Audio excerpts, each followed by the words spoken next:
সুপ্রিয় চাকরি প্রত্যাশী ভাই ও বোনেরা, আশা করি সবাই ভালো আছেন, সুস্থ আছেন।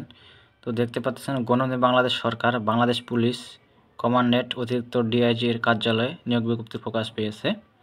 তো এখানে আবেদন করতে হবে অনলাইনের মাধ্যমে, অনলাইন ব্যতীত কোনো আবেদন গ্রহণ করা হবে না। তো এখানে পদ সংখ্যা দেওয়া আছে 1 থেকে 2টা ক্যাটাগরি দেওয়া আছে। পদের নাম, পদ সংখ্যা, যাতে বেতন স্কেল, শিক্ষা যোগ্যতা বিস্তারিত জানার আপনাকে সাথে থাকবেন। তো আবেদনের যে শুরুর তারিখ এবং শেষ তারিখ এটা মূল বিষয়। তো এখানে আপনাদেরকে দেখাবো, সাথে থাকবেন। তো যারা এই চ্যানেলে নতুন বা এখনও চ্যানেলকে সাবস্ক্রাইব করেন নাই, যারা সকল ধরনের সরকারি চাকরি নিয়োগ বিজ্ঞপ্তি পেতে চান, অবশ্যই চ্যানেলকে সাবস্ক্রাইব করে সাথে থাকবেন। তো নিয়োগ বিজ্ঞপ্তি আসা মাত্রই আপলোড করা হয়। তো এই যে দেখতে পাচ্ছেন আবেদন শুরু হবে। অনলাইনে আবেদনপত্র পূরণ ও পরীক্ষার ফি জমাদান শুরুর তারিখ ও সময় দেওয়া আছে 12/5/2025 খ্রিস্টাব্দ সকাল 10 ঘটিকা। 12/5/2025 খ্রিস্টাব্দ সকাল 10 ঘটিকা। অনলাইনে আবেদনপত্র জমাদানের শেষ তারিখ ও সময় দেওয়া আছে 11/6/2025 খ্রিস্টাব্দ বিকাল 5 ঘটিকা। লাস্ট ডেট 11/6/2025 বিকাল 5টা। তো আবেদনের যে লিঙ্ক দেওয়া আছে, পরীক্ষায় অংশগ্রহণে আগ্রহী প্রার্থীগণ দেওয়া আছে rrfraj.com বিডি ওই ওয়েবসাইটে আবেদনপত্র পূরণ করতে পারবেন।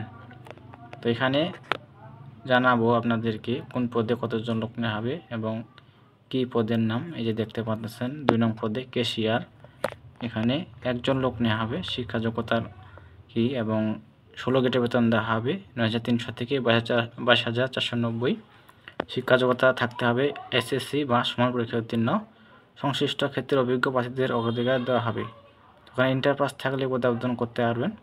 তারপরে 1 নং পদে বলা আছে অফিস সহকারী কাম কম্পিউটার মুদ্রাক্ষরিক, এখানে একজন লোক নেওয়া হবে এই পদে। জাতীয় বেতন স্কেল দেওয়া হবে 9,300 থেকে 22,490 16 গ্রেডে। শিক্ষা যোগ্যতার মান থাকতে হবে এসএসসি বা সমান পরীক্ষা উত্তীর্ণ। Computer word processing, data entry ও টাইপিংয়ে প্রতি মিনিটে বাংলায় 20 ও ইংরেজিতে 20 শব্দের গতি সম্পূর্ণ হতে হবে। তো অবশ্যই কম্পিউটার জানতে হবে। এই যে দেওয়া আছে আবেদনের শর্তাবলী, প্রার্থীকে অবশ্যই বাংলাদেশের নাগরিক ও রাজশাহী বিভাগের স্থায়ী বাসিন্দা হতে হবে। তো প্রার্থীর বয়সসীমা দেওয়া আছে 12/5/2025 খ্রিস্টাব্দ তারিখে 18 থেকে 32 বছরের মধ্যে হতে হবে। তো যাদের বয়স 18 থেকে 32 বছর তারা আবেদন করতে পারবেন। তো এই যে দেখতে পাচ্ছেন লিখিত পরীক্ষা এবং ব্যবহারিক পরীক্ষা প্রযোজ্য ক্ষেত্রে উত্তীর্ণ কর্মমুখী পরীক্ষার সময় প্রার্থীকে অনলাইনে দাখিলকৃত অ্যাপ্লিকেশন ফর্মের প্রিন্ট কপি সহ নিম্নোক্ত দলিলাদি দাখিল করতে হবে। এখানে যা যা কাগজপত্র লাগবে দেখতে পাচ্ছেন, ফটোতলা পাসপোর্ট সাইজের 2 কপি রঙিন ছবি, সকল শিক্ষা যোগ্যতা, জাতীয় পরিচয়পত্র, অভিজ্ঞতা সনদ, তারপরে ইউনিয়ন পরিষদ চেয়ারম্যান, পৌরসভার মেয়র, সিটি কর্পোরেশনের ওয়ার্ড কমিশনারের নিকট হতে নিজ জেলা বীর মুক্তিযোদ্ধা, শহীদ মুক্তিযোদ্ধার বীরাঙ্গনার পুত্র কন্যাদের আবেদনের ক্ষেত্রে তার সপক্ষে আবেদনকারীকে মুক্তিযুদ্ধ বিশ্ব মন্ত্রণালয়। তো এখানে বিস্তারিত দেখে আপনারা আবেদন করবেন। তো এই ছিল বিষয়। তো আবেদন ফি কত টাকা দিতে হবে এটা জানানোর চেষ্টা করব, আপনাদেরকে সাথে থাকবেন। এই যে দেখতে পাচ্ছেন 1 থেকে 2 নং ক্রমিকের পরীক্ষার ফি দিতে হবে 100 টাকা। টেলিটকের সার্ভিস বাবদ দিতে হবে 12 টাকা, মোট 112 টাকা। 72 ঘন্টার মধ্যে জমা দিতে হবে।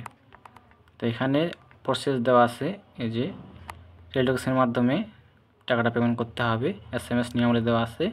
প্রথম SMS দেখতে পাচ্ছেন RRF স্পেস ইউজার আইডি লিখে সেন্ড করতে হবে 16222 নম্বরে।